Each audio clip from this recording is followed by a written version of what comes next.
Hi, I'm Mitch Gallagher and this is Sweetwater's Guitars and Gear. This time out, we've got big news from Gibson and I've got a very versatile overdrive pedal for you to check out. Let's get started.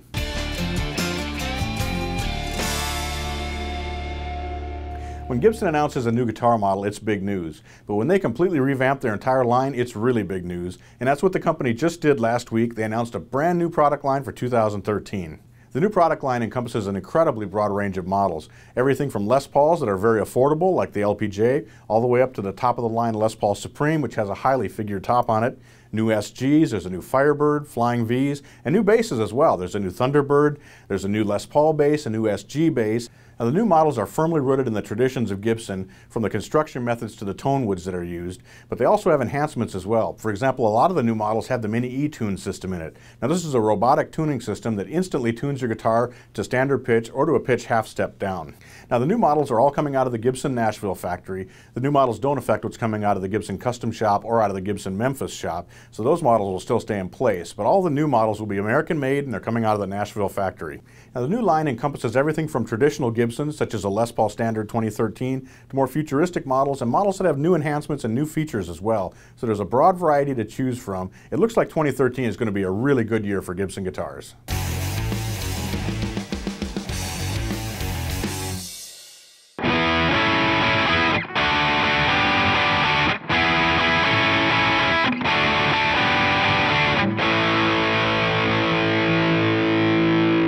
The pedal I have here before me is the Hotwire V2 from Wampler Pedals. Now, this pedal was developed as a signature pedal for Nashville studio guitarist Brent Mason, along with Brian Wampler from Wampler Pedals.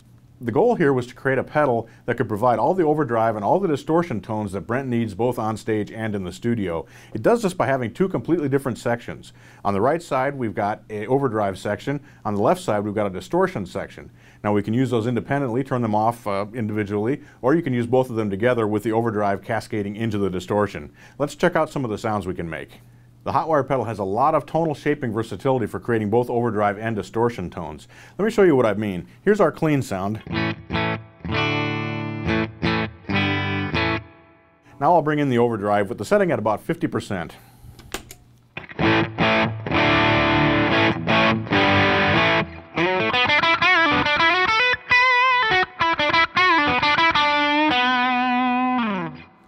Now we can turn the overdrive all the way up.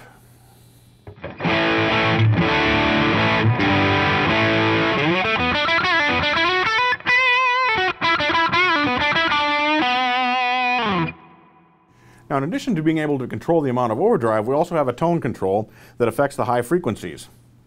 So we can go from a brighter sound to a darker sound to a very bright sound. But we have more control than that even. Let's set our tone control back to about 50%, our overdrive at 50%, and we have a switch here that allows us to go from normal to fatter. We've been in the normal position so far. Let's switch over to the fat position.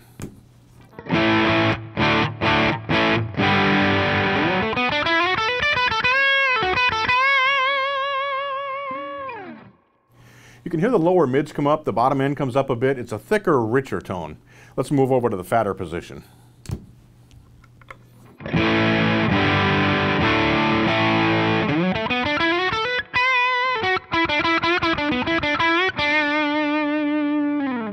That's a real thick sound with a lot of bottom end, a lot of crunch, a lot of chunk to it. That's great for both rhythm sounds and for lead tones.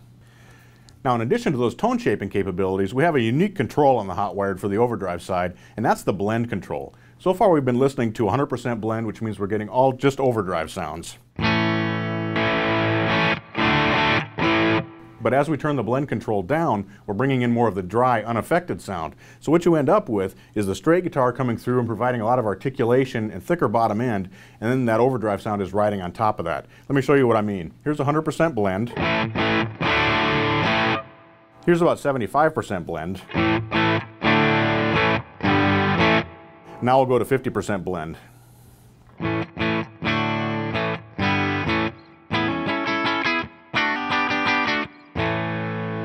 At that point, what we have is a lot of our dry sound coming through to give us a nice, clean, straight-ahead guitar tone, but then we've got that crunchy overdrive tone riding underneath and giving us that nice fat sound with a little bit of fuzz on top without it being too distorted.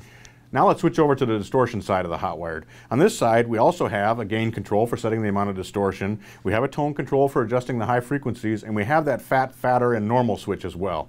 Let's begin with the fat switch in the normal position with our gain at about 50% and our tone control at about 50%.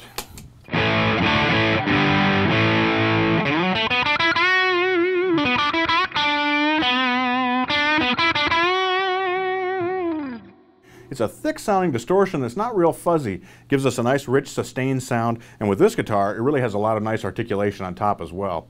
Now let's bring the distortion up a bit higher to about 75%.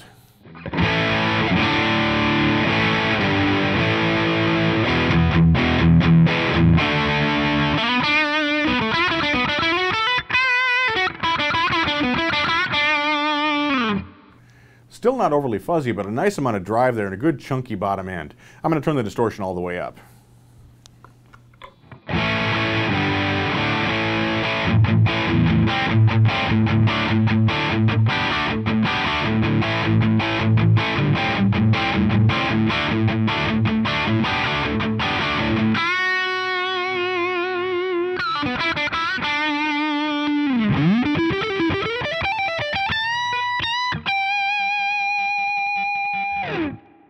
Lots of sustain, lots of gain, not too fuzzy. It's a nice distorted sound that actually is fairly reminiscent of an amplifier. Now on this side we also have that switch for determining fat, fatter, and normal settings. We've been in normal so far. Let's switch over to the fat setting. Here's normal. Here's fat. And here's fatter.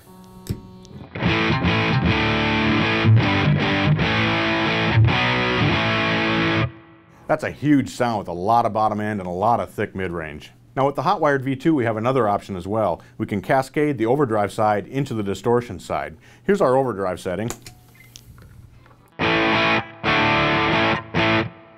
Here's our distortion setting.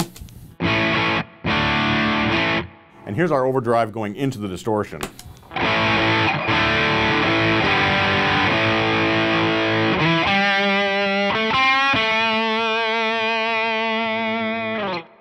Lots and lots of sustain, lots of gain, but we can really tailor that. We could turn the gain down on the overdrive and use it more as a clean boost into the distortion. We could set the distortion cleaner, run a more heavily distorted overdrive sound into it. Lots of flexibility there, and then you can factor in those fat, fatter, and normal settings and the blend control to really come up with an amazing variety of tones out of this single pedal. Thanks for joining me for this episode of Guitars and Gear. Be sure to tune in next time. We'll have more guitars, pedals, amplifiers, and we'll be making lots of music. I'm Mitch Gallagher.